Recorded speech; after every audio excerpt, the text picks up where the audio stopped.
Warhammer, el fin de los tiempos. Libro 2. La caída de Aldor, por Chris Wright.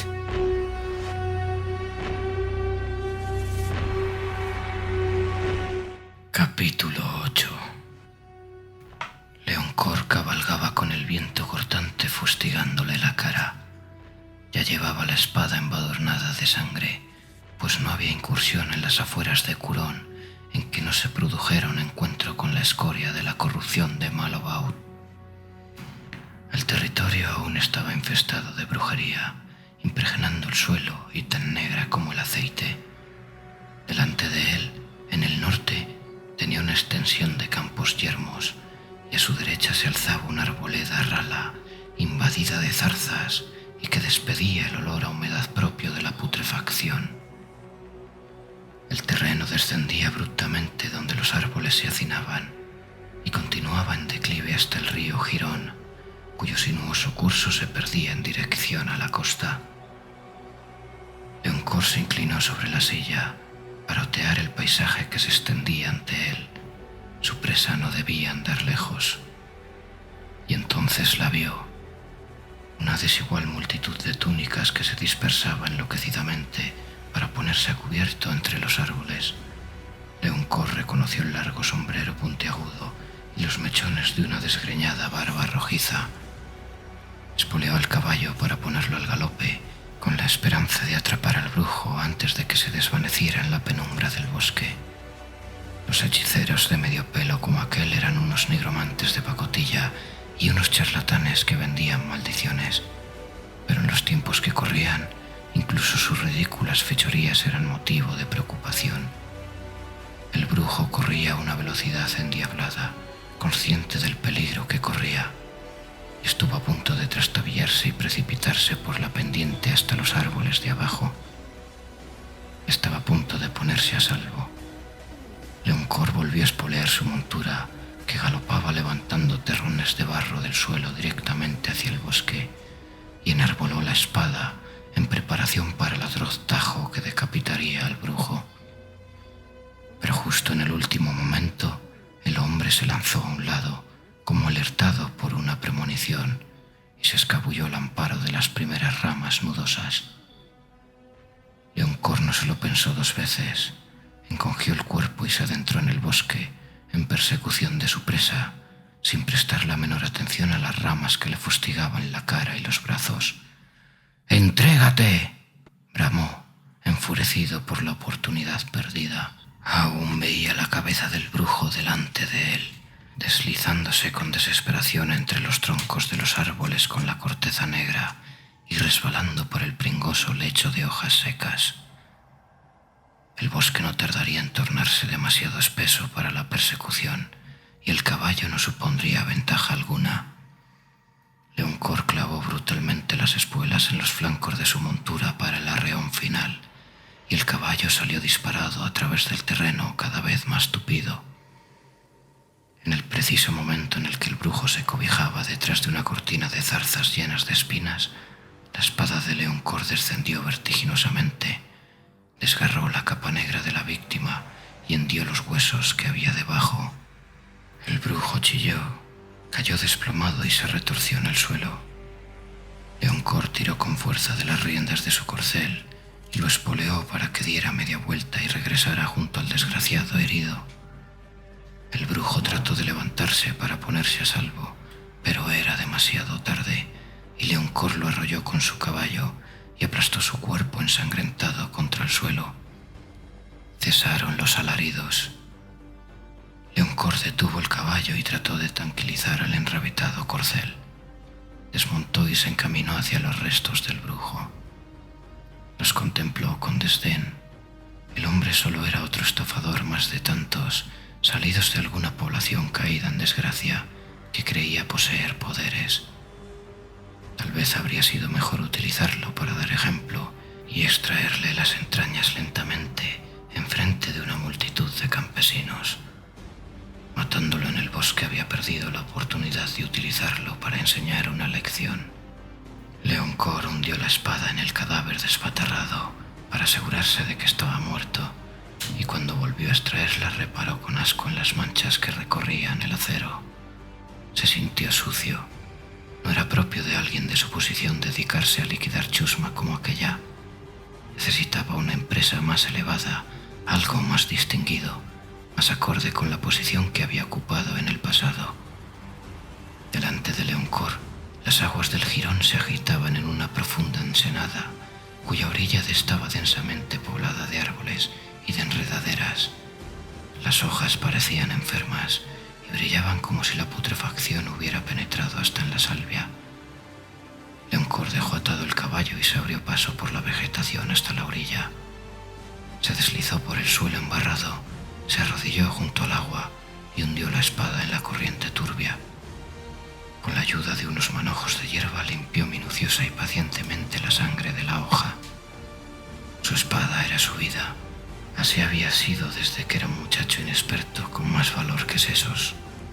Siempre había sido una persona diligente. Siempre había sido un fiel servidor, y sin embargo le habían arrebatado la recompensa de las manos. Con la espada un poco más limpia, volvió a envainarla. Luego se inclinó sobre el agua. Tenía la garganta seca. Miró fijamente la superficie cubierta de espuma y de verdín y cambió de opinión. A los ríos estaban llegando alguna sustancia contaminante, pues comenzaba a oler como las cloacas. Justo cuando estaba a punto de ponerse en pie, se fijó en su reflejo mirándolo directamente. Estaba demacrado.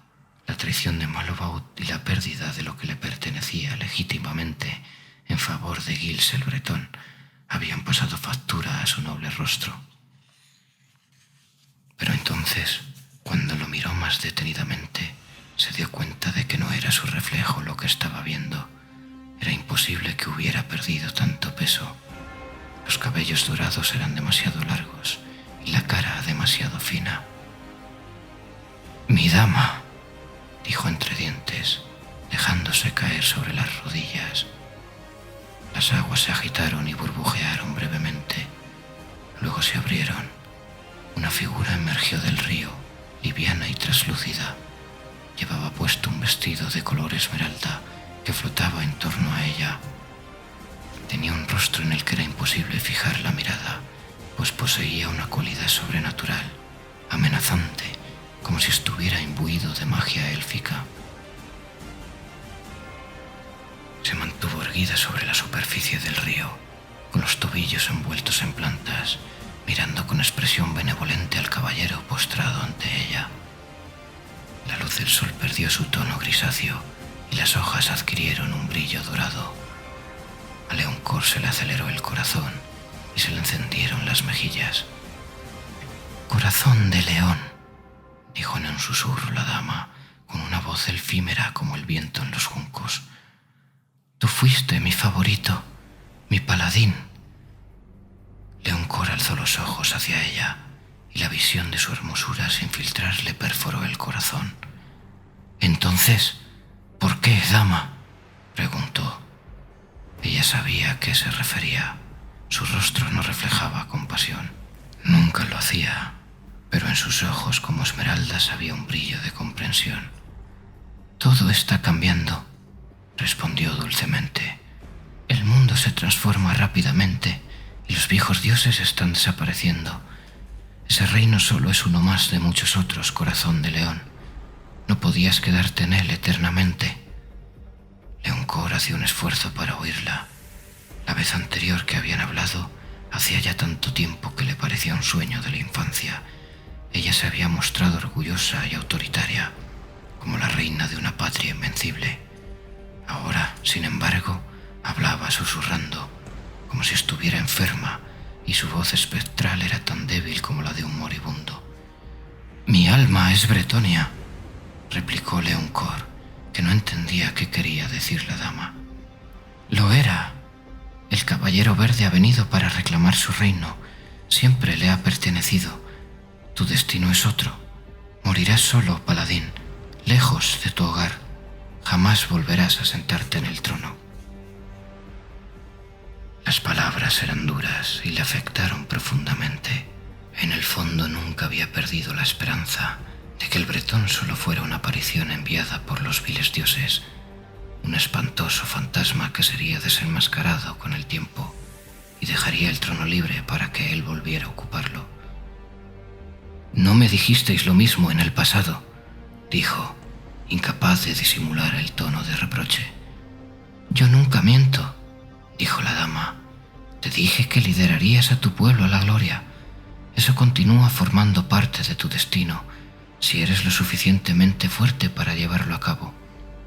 ¿Lo eres, corazón de león? ¿O la amargura ha extinguido tu ardor? Eso jamás. Decidme qué tengo que hacer». Una brisa fría encrespó la superficie del río y agitó los árboles de la orilla. La dama tembló y sus impecables facciones se arrugaron. «Hay fuerzas extraordinarias en camino. Confluirán en la ciudad de Sigmar. Los caídos la codician y también los muertos. Los que siguen allí no serán abandonados a su suerte. Allí es donde caerá el martillo y donde el mundo cambiará. Pero mi reino ya no es tuyo. Mi pueblo está en apuros. El caballero verde es ahora su custodio», dijo la dama, casi con pena, como si presagiara el final de sus esperanzas de algo mejor. «Estoy diciéndote la verdad. ¿No era eso lo que suplicabas en tus plegarias?» Leoncoeur se la quedó mirando intensamente. Su belleza seguía intacta, como intacto seguía su poder etéreo, pero ambos habían disminuido. La dama estaba luchando contra algo. Aparecer ante él tenía un precio, y no era bajo. «Todas las tierras están muriendo», declaró Leoncoeur, comprendiendo qué era lo que estaba afectándola. «Han envenenado los ríos». «Solicitaste una manera de servirme», dijo ella. «Te la he concedido». Le sonrió con afecto. «Si rechazas mi oferta, podría sobrevivir. Podría encontrarte una manera de servirme en un lugar seguro, algo de poca importancia». Esta vez fue Leoncoeur quien sonrió. Cuando sus rostros se despojaban de las más profundas arrugas de preocupación, eran muy parecidos. «Nunca he implorado misiones de poca importancia. He sido rey». «Aún puede serlo». La dama comenzó a introducirse en las aguas salobres del río. «La ciudad de Sigmar, paladín. Sus cimientos ya se tambalean. Ese es el yunque sobre el que se forjará el destino de la humanidad». «¿Eso quiere decir que viviréis, dama?», preguntó Leoncoeur mientras observaba con preocupación cómo se sumergían las aguas contaminadas del jirón. «¿Se os puede salvar?». «Pregunta solo por el destino de mortales, paladín», respondió ella, con los cabellos desplegándose bajo la superficie. «Búscame en aguas puras, pero los juegos de los dioses no son de tu incumbencia». Pero lo eran, siempre lo habían sido. Mientras la dama se desvanecía bajo la superficie del río, las hojas perdían su brillo dorado y el aire recuperaba su penetrante hedor a lodo. Leoncoeur se sintió como si le hubieran desgarrado el corazón. Permaneció inmóvil largo rato, con las rodillas hundiéndose en el barro y las manos muertas a ambos lados. «La ciudad de Sigmar», dijo entre dientes. Ninguna fuerza del imperio había movido un dedo cuando la guerra había dividido Bretonia. Muy rara vez el grande y magnífico Karl Franz había mostrado algún interés por sus primos caballeros del otro lado de las montañas grises. Sin embargo, pecaría de ingenuo si pensara que ellos no habían pasado apuros también. Leoncoeur había oído los distintos rumores que circulaban por la corte, el desastre que había acabado con Marienburgo, el fuego que estaba consumiendo el norte, incluso que los piles verdes estaban aterrorizados por algo y se mantenían ocultos en sus guaridas de los bosques. Sintió como si le tiraran un cubo de agua helada encima de la armadura y eso lo despertó de su letargo. Se puso en pie con dificultad, entorpecido por las enredaderas. No quedaba ningún vestigio de la presencia de la dama y el agua del jirón había recuperado la espesura y el verdín. Leoncoeur regresó junto a su montura, resbalando de vez en cuando en el barro de la orilla del río. «A Altdorf, pues», dijo reflexivamente, calculando ya la distancia. «Si es allí donde va a escribirse el destino, No podemos faltar. Pensó en la sangre caliente de sus compatriotas y en sus ganas de cambiar las deprimentes cacerías de presas insignificantes por la sangre y el acero de la guerra de verdad. Aún contaba con el respeto y la admiración de muchos de ellos, y si él se lo ordenaba, cabalgarían a su lado. «Que así sea», dijo para sí, esbozando una sonrisa irónica mientras se preparaba para volver a montar. «Pedí un camino y me lo han concedido». Subió de un salto a la silla, se volvió para echar un último vistazo hacia la superficie del río, donde aún no habían cesado las ondas, e hizo un gesto de despedida. «Gracias», dijo. Espoleó el caballo para emprender el ascenso por la pendiente y no tardó en desaparecer. En su ausencia el silencio volvió a reinar en la margen del río, roto únicamente por el débil sonido de la corriente que bañaba la orilla y el lamento del viento entre las ramas retorcidas.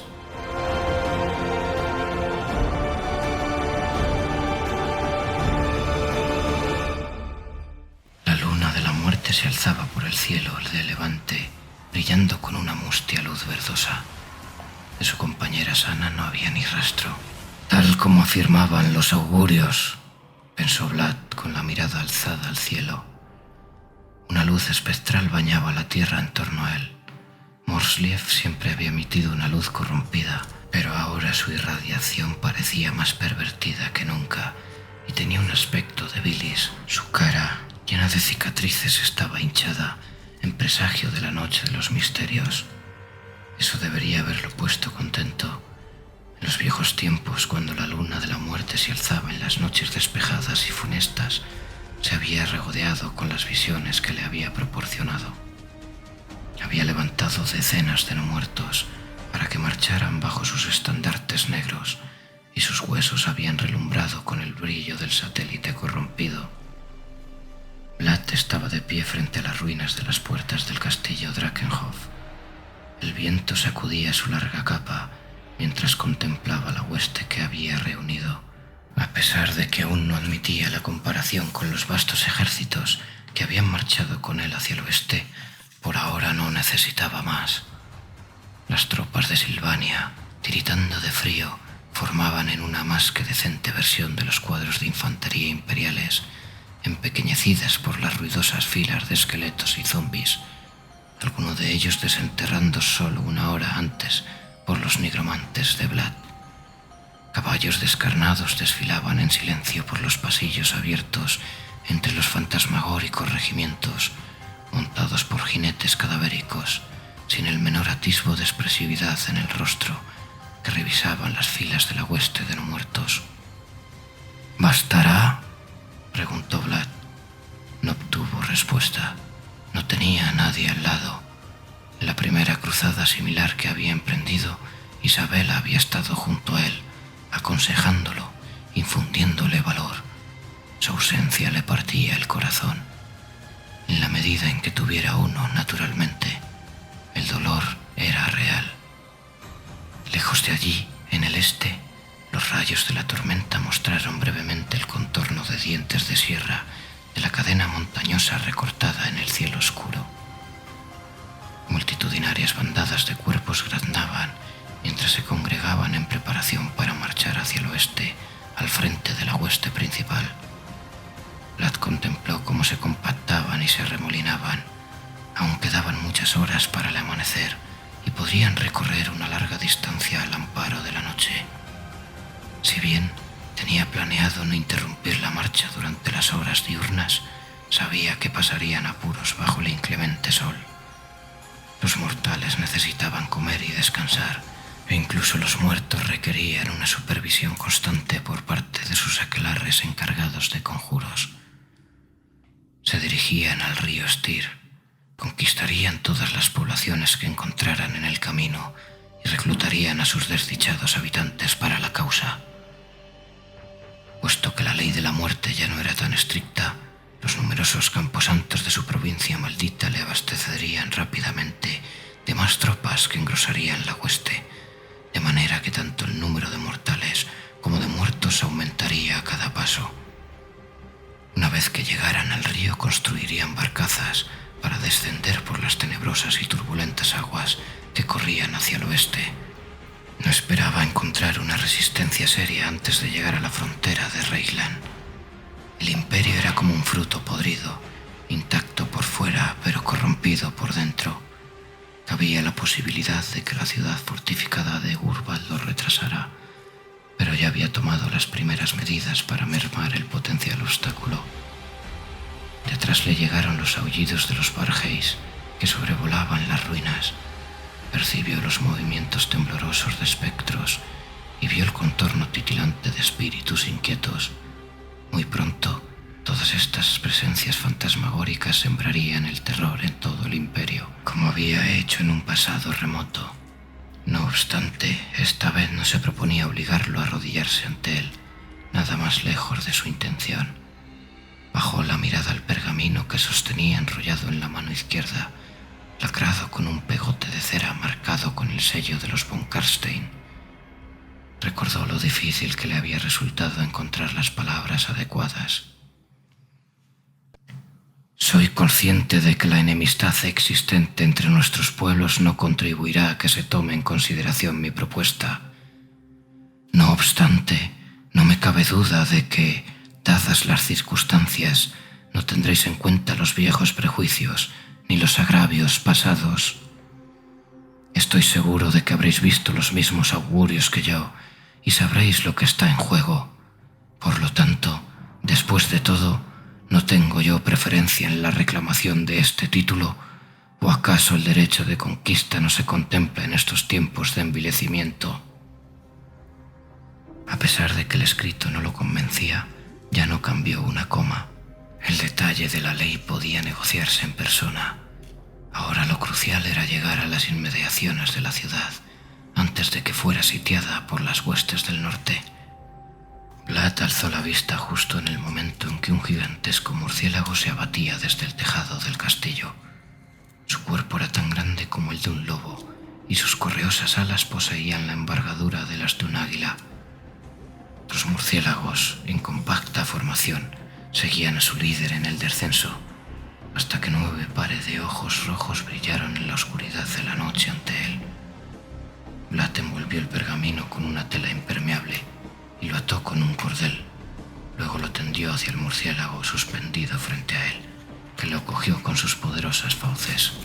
«Date prisa y ten cuidado», susurró Vlad, acariciando a la bestia. La bandada de viles criaturas se elevó a toda velocidad por el cielo nocturno, trazó una serie de espirales sobre el ejército congregado y voló en dirección oeste. «El principal escollo será su orgullo», reflexionó en voz alta. «¿Será capaz el imperio de considerar mi propuesta con la humildad necesaria para pensar con la cabeza? Aún está por ver».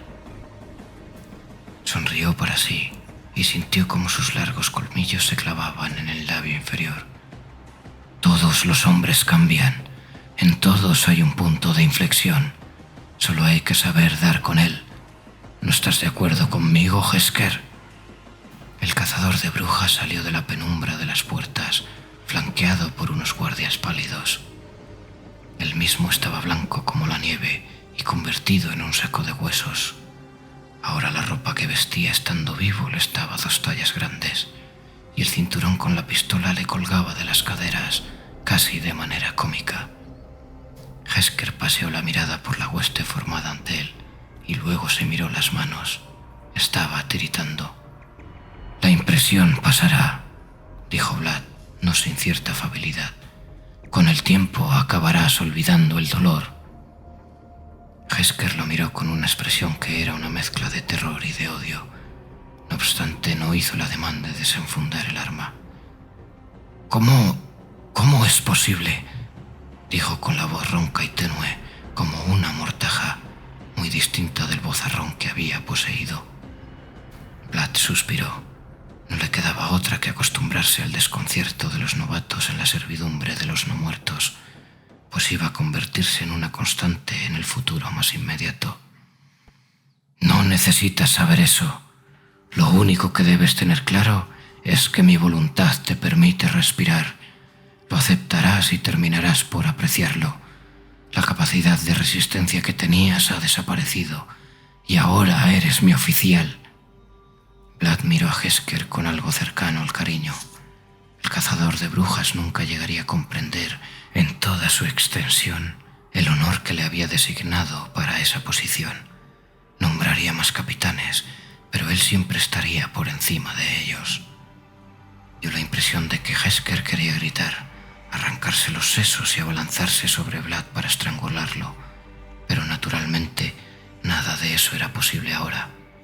El cazador de brujas podía gritar interiormente, pero cumpliría a rajatabla las órdenes de quien lo había resucitado, de la misma manera que Vlad obedecía a Nagast, a quien debía su renacimiento. «Ahora acompáñame», dijo Vlad, que posó una mano enfundada en un guantelete en el hombro de Hesker y lo condujo fuera de la penumbra de las puertas. «Partiremos en menos de una hora. Te enseñaré quiénes son tus nuevos siervos».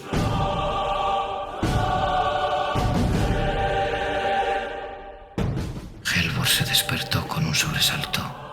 Aún estaba de pie, apoyado contra una pared. No recordaba haberse quedado dormido. Apenas había podido pegar ojo en los 3 días que llevaba en Altdorf, y cuando lo hacía, las pesadillas invadían su sueño. Veía una y otra vez el cuerpo del emperador dando volteretas en el aire, precipitándose en una caída mortal hacia el suelo antes de desaparecer de su vista. La pena seguía siendo desgarradora. Calfrans había sido el indiscutible amo y señor del vasto imperio, el único hombre con la paciencia, la astucia y la autoridad necesarias para mantener unidas las díscolas provincias. Solo Calfrans era capaz de aminalar a Volmark cuando éste se enfrascaba en una de sus diatribas, o de cortar las alas a Gelt cuando el mago pretendía embarcarse en una empresa sin haberla considerado detenidamente, o aguantar la hostilidad de Swacerhelm cuando el paladín estaba de un humor de perros. Calfrans siempre había sabido atarlos en corto. Para ser sinceros, solo en los últimos días se había dado cuenta de la titánica envergadura del logro del emperador. Las exigencias de los electores, los cortesanos, los magos, los ingenieros y los generales eran inagotables.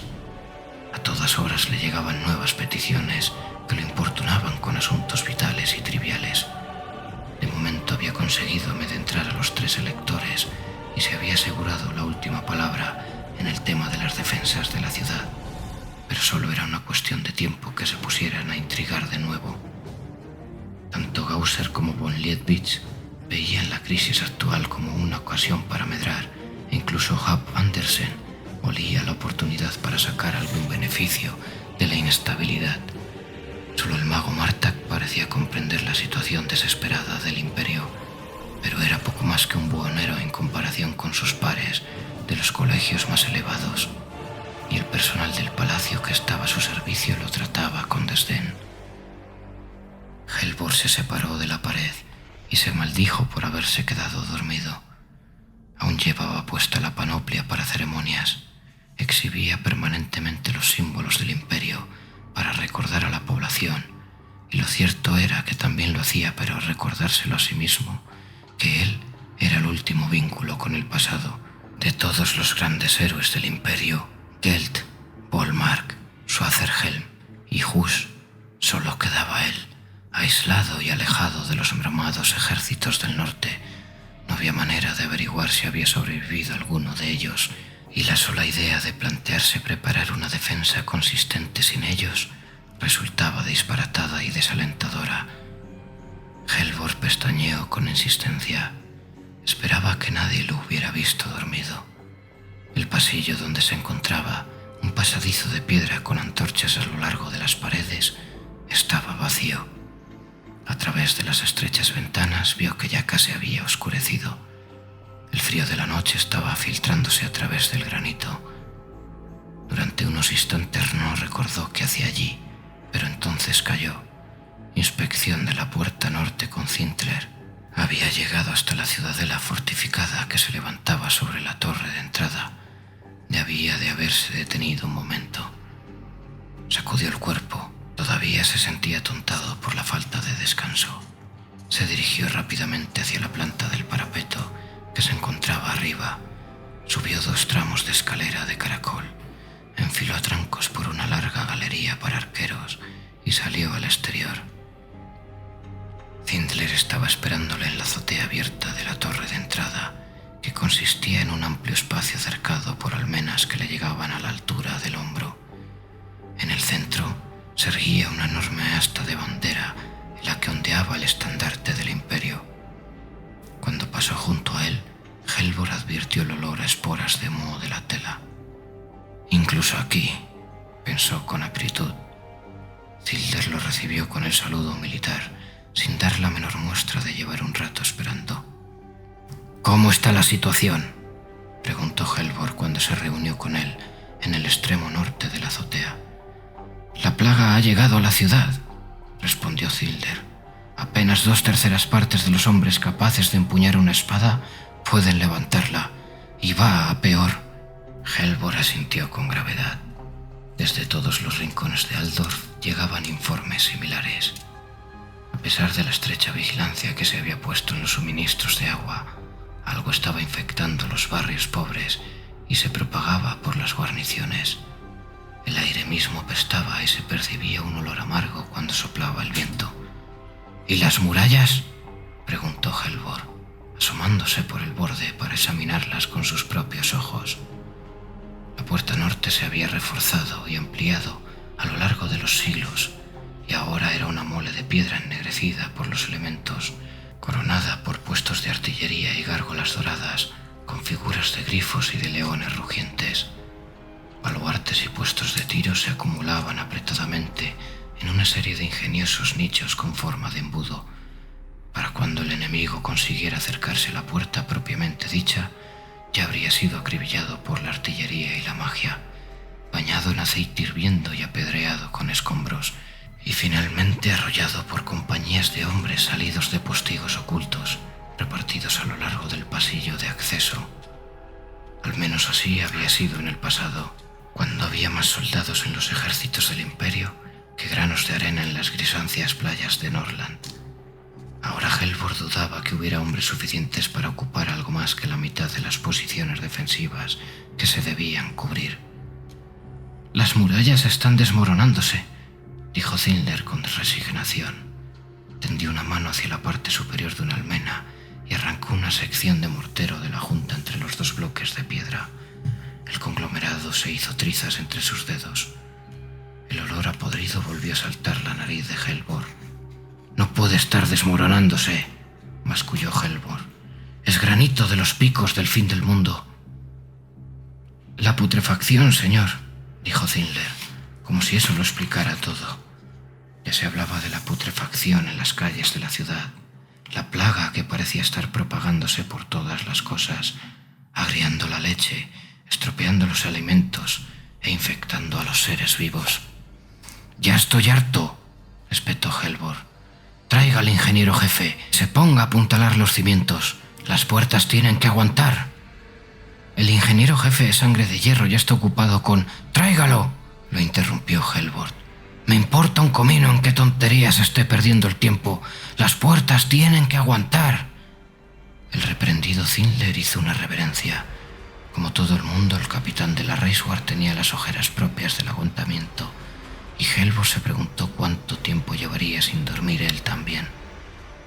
«¿Qué noticias hay del oeste?», inquirió Helvor, pasándose una mano cansada por el cortísimo pelo. «El enemigo está acercándose a Carroburgo. Los grandes espaderos se han retirado. Se les enviaron los mensajes convenidos». «Eso no es lo que he preguntado». Zindler parecía nervioso. «No lo sé, señor. Enviamos mensajeros a lo largo del curso del río y no hemos vuelto a tener noticias de ellos. También enviamos contingentes en barcazas y desaparecieron. No dispongo de hombres suficientes para buscarlos a todos.